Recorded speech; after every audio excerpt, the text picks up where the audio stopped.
Hello, happy people. I hope you're having an amazing day today.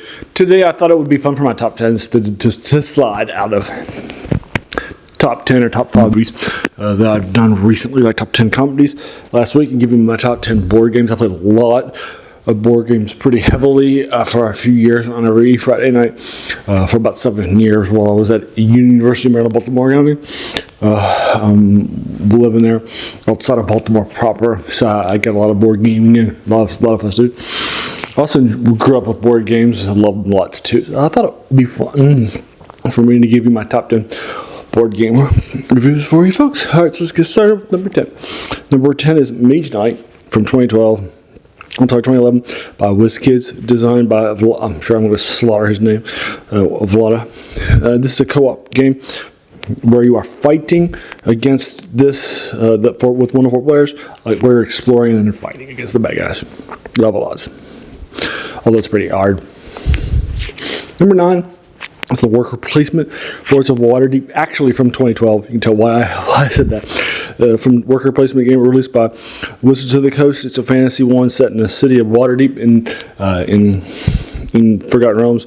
It's designed by Peter Lee and Rodney Thompson. It's for 2 to 5 players, no odds. Number 8 is Wits and Wagers, the party game. This is my highest rated party game. Love it lots. It's from 2005 by North Star Games and designed by Dominic Krapachetz and Nate Heasley. For folks, it's from 3 to 7 players or teams. Love it lots. I actually ran this and do this in training as a team builder. Love it lots. Number 7 is one of my favorite board games growing up. It's probably my favorite traditional board game growing up, and that is Escape from Atlantis, and released in the U.S. as Survive. From 1982, it's by Parker Brothers and designed by Julian Courtland-Smith and such. And then survival board game genre where you're basically Atlantis in the middle of surviving, and you got to swim your people at the various islands, and you'll score based on the hidden points on each of those. People love it lots. It actually was released recently as Survive Escape from Atlantis. I think that's a good version. Number 6 is my top board game growing up, but I wouldn't call it a traditional board game. And that's 1989's Hero Quest by Games Workshop, Hasbro, and Milton Bradley to level odds. This is a board game RPG that combos. It's more of an early induction. Great miniatures, great board. Level odds. It's designed by Stephen Baker, and it's for 2 to 5 players. So if you play 2 players or more, then it's got 4 NPCs like a thief, a barbarian, a dwarf, and an elf. So if you're only going to play 2 people, then that one person will have the entire party. Makes sense because you already do. All right, top 5 time. Number 5 definitely is number 5. It's Couriers from 2011. Also by WizKids and designed by Eric Lang and Mike Elliott. This is a dice drafting game. You're rolling dice and getting some liquidity, using that to buy dice. Ideally, the best dice that you can. Although there are some strategies involved, and then you will hopefully roll those dice later to summon bad guys that will then get the points. Level odds for 2 to 4 players. Number 4 is Hero Escape from 2004. War game. It's also a lighter war game, kind of an introductory like Hero Quest with D&D, with role RPGs rather. Two games hitting earlier. It's an earlier, lighter war game with board game features too. It's by Hasbro and Wizards of the Coast later on after they released it for a while. Any number of players can really play this, but I think it should probably be smaller so you can actually finish it fast. Level lots. Its terrain is amazing. It's miniature terrain. It's terrain. It's basically like Lego terrain that you can snap together and stick together. Level lots. Absolute classic. Number 3 is Ticket to Ride from 2004. 2 by Alan R. Moon and Days of Wonders is the company that made it. This is basically a train building game for you folks. It's for 2 to 5 players. Level odds. All right, and then my top 2. Now, number 2, many people would probably say that this is my number 1 because I'm so enthusiastic and love it so much.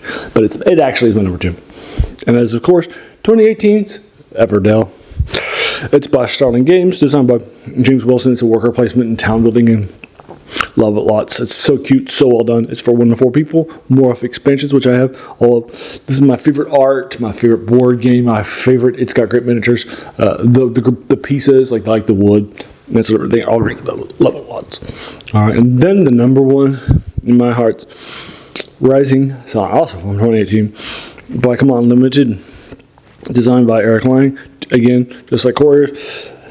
Strategy diplomatic game. The strategy elements are that you have to have that you're conquering, attacking, that sort of thing, and the diplomatic aspects that you're going to make and break alliances, that sort of thing. It's for 3 to 5 players. I think it's best for 4, and that's my favorite miniatures too. Alrighty, so there you are. So there's my top 10 for you folks.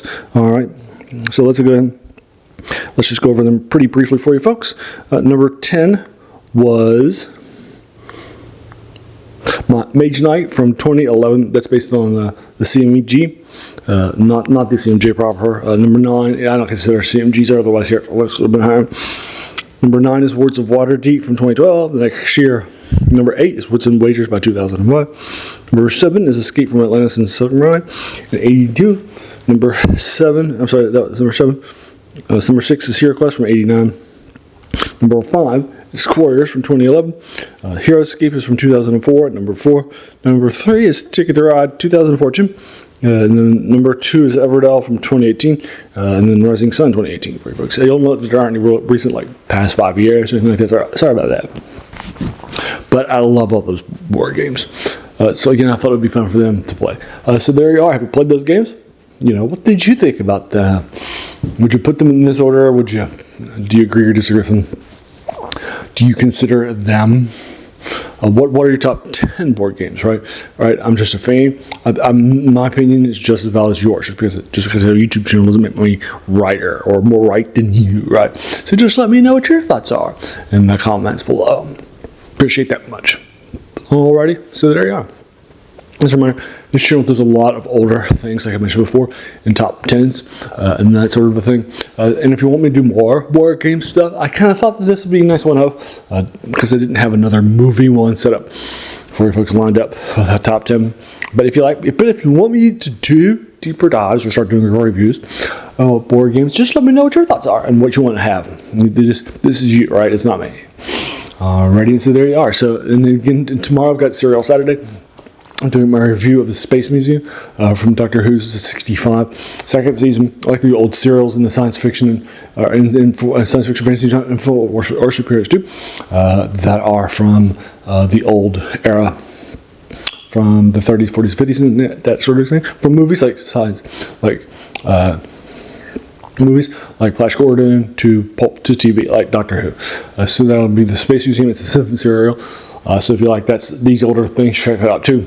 Also, let's say I did a review I reserve my Wednesdays for video game reviews. I did Heroes of Might and Magic 3 from 1999.